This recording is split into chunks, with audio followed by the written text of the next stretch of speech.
과거를 보면은 현재도 알고 미래도 볼 수 있는 겁니다. 윤석열의 과거, 어떤 윤석열의 가족의 과거 뭐 했습니까? 윤석열이 지가 중간에 그만둔 바보 되는 데다가 본부 장가 비리로 수사를 받게 되고 다 구속인데 뭐. 그다음에 이들은 선거에 지더라도 당권 장악을 맞아요. 그 뒤에 세력들이 얼마나 많은데. 후보 교체는 쉽지 않은데 본부장가라고 다녔잖아요, 여러분. 제 말이 옳은 게 지난주 이번 주 확정이 돼버린 거예요. 왜? 김건희 친오빠가 나타나버린 거예요. 친오빠 가만히 있었으면 중간으로 갔을 텐데 김건희가 술 한 잔도 안 먹는다는 답을 내놓은 거예요. 우리가 언제 김건희가 술꾼이라고 그랬습니까? 윤석열이 술꾼이라고 그랬죠? 아, 양평에 투기한 것이 장모와 부인뿐만 아니라 김건희 형제자매 3명, 오빠 1명, 언니 1명, 남동생 1명까지 다 동의되어 있잖아요. 아, 맞아. 양평도 가족까지 다 동원됐지. 이 집안은 너무 이상하다. 문제 많은 집안이야. 인상 확 줘버린 거예요. 본부장으로만 알려졌는데 친오빠까지 등장해서 본부장과 비리로 확산되고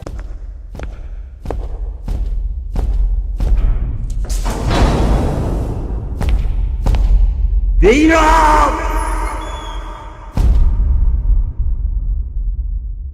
윤석열이 지가 중간에 그만둔 바보 되는 데다가 본부 장가 비리로 수사를 받게 되고 다 구속인데 뭐. 그다음에 공천권 행사를 못 하게 되잖아. 당권을 그쵸. 빼앗기잖아요. 네. 그러니까 이제 이들은 선거에 지더라도 당권 장악을 하려고 맞아요. 노리는 애들이 많기 그 때문에 뒤에 세력들이 얼마나 많은데. 후보 교체는 쉽지 않은데 제가 윤석열 비리 떨어지는 이유 중에 하나 제가 지난주에 하나 결정적인 또 힌트를 얻었어요. 네네네. 자, 윤석열이 지금 여러분 너무나 무식하고 무능하고 무당에 무례하니까 이제 바보 소리를 듣는데 바보는 그래도 착한 바보가 많아요. 뭘 몰라서 문제지. 근데 이 사람은 착하지도 바보이고 무능하고 무례하면서 나쁜 놈이에요. 맞아요. 그게 뭐. 말 함부로 하고 오만방자하고 아나무인이고 그동안에도 권력을 남용한 게 다 드러나 보니까 아, 지지율이 좀 떨어지는 너무 거예요. 그러지 마세요. 근데 거기에다가 여러분 결정타 본부장가라고 다녔잖아요, 여러분. 제 말이 옳은 게 지난주 이번 주 확정이 돼버린 거예요. 왜? 김건희 친오빠가 나타나버린 거예요. 김건희 친오빠가. 네. 김건희 친오빠 가만히 있었으면 중간으로 갔을 텐데 변명한다고 또. 안 그래도 저는 기자들이 뭐 하고 있냐.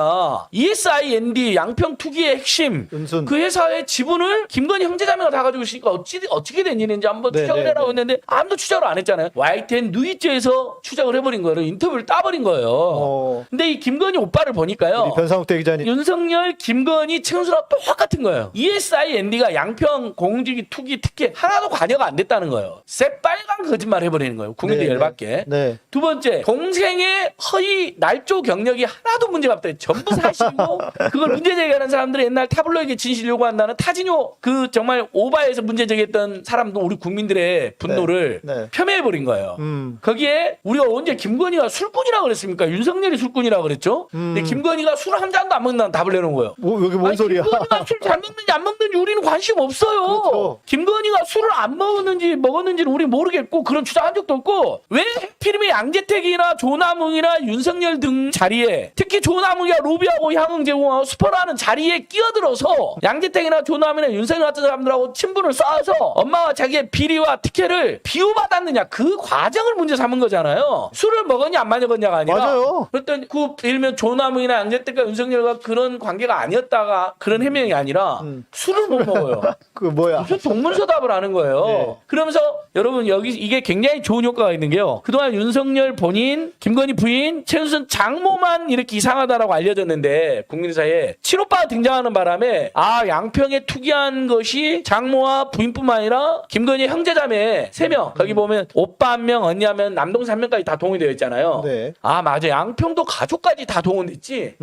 이 집안은 너무 이상하다. 문제 많은 집안이야. 인상 확 줘버린 거예요. 거기다가 강덕구 의원이 폭로한 걸 보니까 ESIND 주소가 남양주에 있는 온 요양병원 주소랑 같은 주소에 있는 거예요. 예. 근데 저기 파주에 있었던 그 승은 요양병원 있었잖아요. 네. 그것도 불법으로 최은순이 한 거잖아요. 네. 그 병원 말고 또 다른 요양병원 비리가 지금 거기서 불거진 거예요. 30억인가 40억인가. 42억을 지금 국가로부터 받은 거예요. 근데 네. 그 대표가 또 김건희 오빠로 되어 있는 거예요. 그러면 이제 우리 국민들 입장에서는 마침 김건희 오빠가 등장해버렸으니까 이 집안은 정말 총체적인 사기 집단, 가족 사기 집단, 교육 사기 집단, 그다음에 비리와 투기와 사기 집단이다. 네. 이렇게 돼버린 거예요. 본부장으로만 알려졌는데 친오빠까지 등장해서 본부장과 온갖 비리가 확산되고 그것을 비호하고 그걸 두둔하고 그것이 별일 아니라고 이야기하는 윤석열의 실망, 그러니까 윤석열 자질에 대한 실망과 윤석열의 이 내로남불의 극치에 대한 실망이 다 겹쳐지면서 총체적으로 지지율이 떨어지고 있다는 말씀을 드린 겁니다. 네. 인간이라고 하는 것은 과거가 현재를 말하고 현재가 미래를 보여주는 것이기 때문에 과거를 보면은 현재도 알고 미래도 볼 수 있는 겁니다. 윤석열의 과거, 어떤 윤석열의 가족의 과거 뭐 했습니까? 그러나 이재명 지사는 제가 이제 분당에 살았었기 때문에 성남 시민이었기 때문에 제가 누구보다 잘 알죠. 그 분당은요 아무리 투표를 해도 무조건 옛날 한나라당 새누리당이 되는 데였어요. 그런데 이재명 시장이 온 뒤로 세상에 당선이 되더니 이 양반이 계속 뭘 해도 그냥 국회의원도 민주당이 되고 이런 걸 보면서 이분의 실력, 능력 이거는 검증을 하다 못해 이거는 뭐 물어보나 마나인 상황이 되었고 일 잘하는 대통령. 이제 지금 우리나라는 문재인 대통령께서 만들어 놓으신 높여 놓으신 이 국격, 세워 올려 놓으신 국격을 얼마나 잘 이어받아서 우리나라가 진정한 선도 국가가 되고 지금 문화라든지 뭐 경제라든지 우리나라가 거의 이제 뭐 국방이 세계 6위입니다, 여러분. 근데 실제적으로는 4위라는 이야기도 있고 이것들이 다 세계적으로 지금 높아져 있는 상황을 잘 이어받아서 일을 잘하는 후보가 필요하다. 그것은 검증이 다 됐기 때문에. 그리고 지금 저쪽에서는 이재명 후보를 악마화 전략으로 지금 쓰고 있어요. 사람들이 이재명은 괜히 무섭대. 그리고 그런데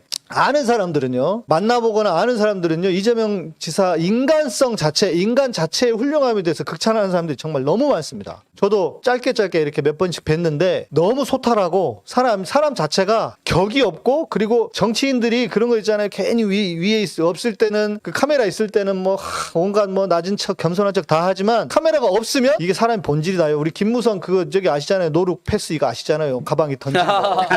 노루 패스. 네, 그렇게 되는 거예요. 그게 정치인들이 어찌 보면 본질이라고 해도 과언이 아닌데 이재명 후보는 그런 사람이 아니에요. 이거는 제가 진짜 목사로서 장담하고 제가 보증을 합니다. 예, 그런 분이기 때문에 정말 이전에도 없었던 정말 유능한 대통령 그리고 최고의 어떤 우리 국민들과 눈높이를 같이 할 수 있는 그런 대통령이 되실 거라고 저는 확신합니다. 예, 이재명 후보를 뭐 비판적으로 부정적으로 보시는 분 혹시 계시면 맞아요. 이재명 후보 어렵게 살다가 공장 생활하다 보니까 여러 가지 가족 논란도 있지만 이재명 후보가 공직을 맡았을 때 변호사가 아닌 네. 성남시장이 된 이후에 경기도지사까지 한 10원이라도 먹었으면 이재명 후보 나도 안 찍을게요. 이 부분 하나는 청렴하다는 거예요. 우리 대한민국 정치사에서 어떤 시장이나 이런 기관들이 어떤 사업과 관련해서 돈을 안 먹은 사람이 없잖아요. 네. 다 먹고 지금 청와대 장관도 감옥 가 있고 다들 갔죠. 곽상도도 뭐 50억 먹고 그 유명한 박영수 특검 하던 사람도 그렇게 돈 관계도 있는데 이재명 후보는 그럴 처지도 안 있었어. 서울에서 백은정과 이재명은 똑같은 환경에서 저쪽에 심한 사찰을 받으면서 살아왔다. 그럼요. 이래서 저는 이재명 후보 돈 안 먹은 것만 가지고 대한민국 국민 여러분 이번에 선택해 주셔도 된다 말씀드리고. 그럼요. 저는 이재명 후보의 이 청렴함과 국민들에 대한 헌신적 행정 정말 일 열심히 하잖아요. 그건 이재명 후보가 거칠다 또는 뭐 무섭다 이런 오해가 편견이 있는 건데 그런 사람들도 이재명이 일 열심히 한다 잘한다 추진력 네. 행정 잘한다라는 건 다 동일하는데 저는 방금 배우님 대표님 말씀하신 부분이 저는 동반상승한다고 봐요. 문재인 정부 들어서서 지금 고위직들이나 정치인들이나 청와대나 대통령이나 진짜 돈 받아먹은 거 있어요 없어요? 없죠. 단 하나도 없어요. 윤석열이 그렇게 탈탈 털고 다 죽이려고 그랬는데 윤석열 측근들이 단 하나도 없어요 여러분. 자 이제 시대가 이렇게 진입한 겁니다. 그 와중에도 새누리당 세력들은 끊임없이 비리로 구속되고 온갖 추문에 휩싸였지만 최소한 문재인 정부의 고위 공무원이나 고위 정치인들 돈 받아가지고 문제된 적 없잖아요. 네. 이제 이렇게 투명해지고 청렴해지는 이건 기본입니다. 이게 국민들에 대한 평가가 저는 일정하게 있다고 생각하고요. 네. 거기에다가 문재인 정부가 잘한 건 잘했지만 어쨌든 경제나 민생이나 사회개혁이나 전반적으로 좀 답답했다. 모자랐다. 네. 관료들한테 휘둘렸다.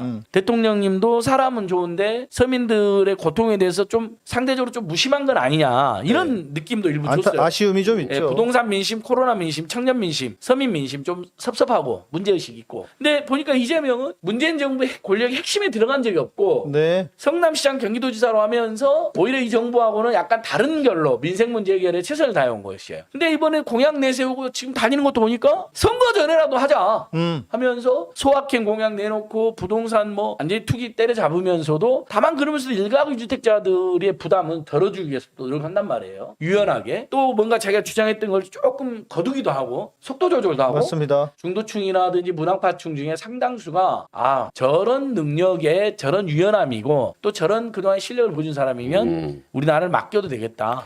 소리소리 국정 운영 누가 잘하냐? 네. 45%.